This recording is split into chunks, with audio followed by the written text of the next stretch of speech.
Welcome back to the Abundant Harvest Homestead. I'm Papa Pepper. Today we're going to be talking about our feed scoop gourds.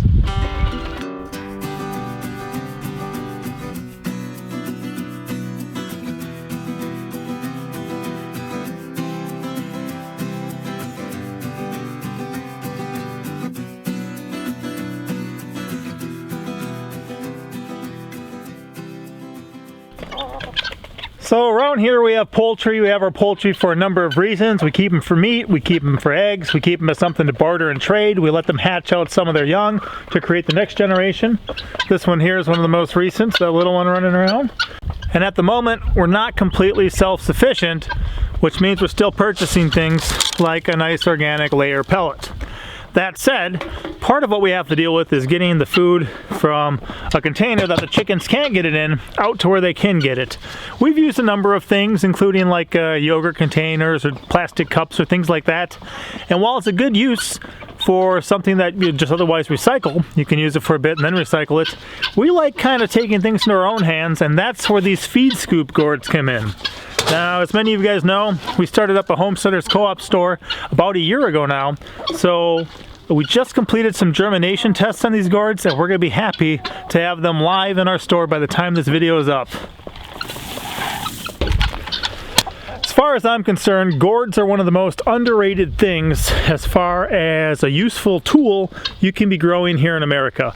Around the world, they use them for all sorts of different stuff, from the bushel gourds to, you know, birdhouse gourds, all sorts of other things. They use them for storage, they use them for water, they use them, I've seen them used for fishing, where you got a bunch of people, I think it was in Nigeria, with a bunch of bushel gourds with holes in the top. They'd put a little bit of water in there and they'd be out with their nets catching fish and just dropping them into these floating gourds.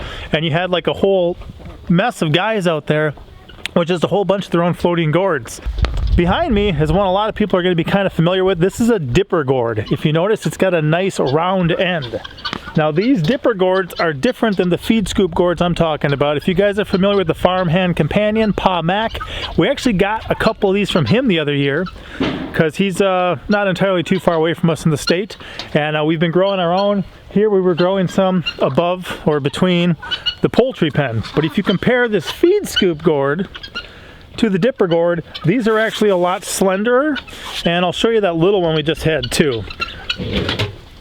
This is more on the small side of what we're going to be growing. If you compare this to this, you know, you can see how different the size is. It's not quite as bulbous.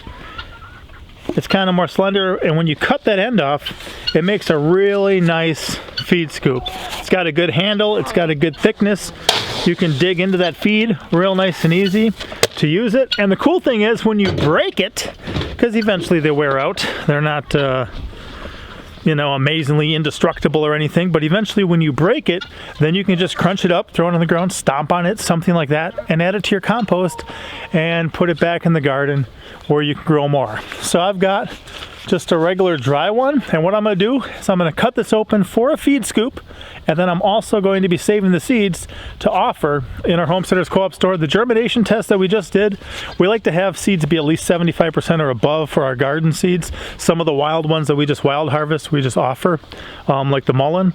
But this one here, I think it had 80% germination, and those couple that did not sprout, I picked some of the subpar seeds. They didn't look as good, and I was just curious. So I think if I selected all the best seeds, which is what I'm going to do when I ship them out, I think I would have had 100%. So at this point, it just looks like a big maraca. And what we're going to do is just take a razor blade and cut a section of it off, take the seeds out of it, and then have this for another feed scoop, because we've got one we can use over there for the rabbits. Quite honestly, I believe there's probably better tools for the job, but this razor blade is all I'm going to use, and it'll definitely get the job done. So what I do is I just kind of look at the lay of the gourd, and see what's going to give me the biggest kind of scoop at the bottom. I think if I come across here, it should work. I could mark it out ahead of time, but I'm just going to wing it here and see what we can do.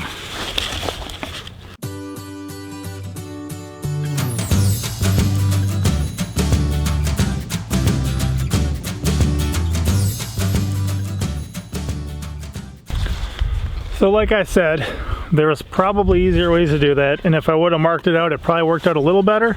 But if I open that up, okay, the kids have used these as boats before and stuff out in the water. And then in here, what we have is all the seeds. If you can see that. So many of these could come from just one of these, which is part of why I love stuff like this. So like I said, I could have made this a little better. It's still going to be completely functional. And these seeds in here, I just kind of scraped it out, separated the wheat from the chaff, so to say. So these are just the seeds now. And they are absolutely amazing. Like I said, these gourds are one of the most underrated things in my opinion. You know, when you can grow a tool that is so handy. We grow them for birdhouses, we grow them for dippers, we grow them for feed scoops, and this is actually just kind of like a variety and this shape that I never really seen before. So we've kind of isolated them, grew them on a different section of the property, way down there by the mini barn, actually on the fence, where we had the dipper gourds growing up here by the poultry, our snake gourds growing up in the garden. And one thing that I like to do, you can see it's got all the stuff in here from drying, just take a sheet of sandpaper, and if you start working on it, I'll show you this real quick.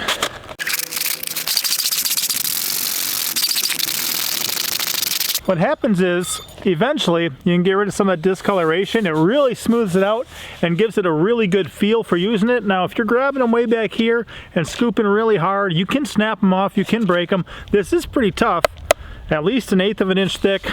But when you smooth the whole thing out with some sandpaper, it gives it a really nice feel too, kind of like sanded wood or something like that. Each one of these too, because a part of our goal is if we offer something like seeds for these in our store, what I want to do is be able to get other people growing this stuff and then saving their own seeds so they never have to buy them again. And then they have some to sell, some to save, some to trade, some to barter, that they'll never need to buy them again. And they're going to be able to, you know, share with their friends, be able to trade other people for other seeds and just kind of keep it going. That's one thing I love about seeds and about gardening, is stuff like that. Also right now in our Homesteaders Co-op store, recently, I thought rather than kind of printing and copying a bunch of things to put on the envelopes, we just make up some of our own stickers. So I had a bunch of these printed, and I'm actually just throwing little ones in each of the orders so that people can, you know, get a couple little ones. And by putting 4 icons on one 2x2 sticker, for the price of 1 sticker, I've got 4. So that worked out pretty well. But guys, this is the feed scoop gourd. These are one of the ones we like to grow on our homestead. They're very useful. We definitely love them. I think we've grown them for probably 4 years now, if I'm not mistaken. We've definitely got more than enough seeds, so if you guys want some, feel free to check the link in the description. I'll also probably pin it in the top comment, and we'll see you guys next time. Papa out.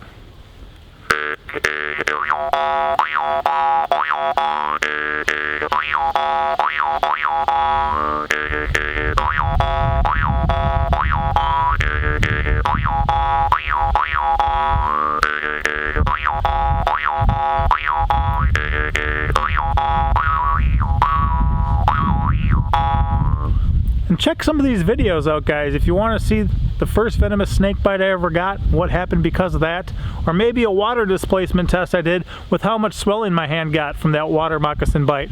Check out these videos here, and if you haven't yet, be sure to subscribe. It means a lot to us. Papa out.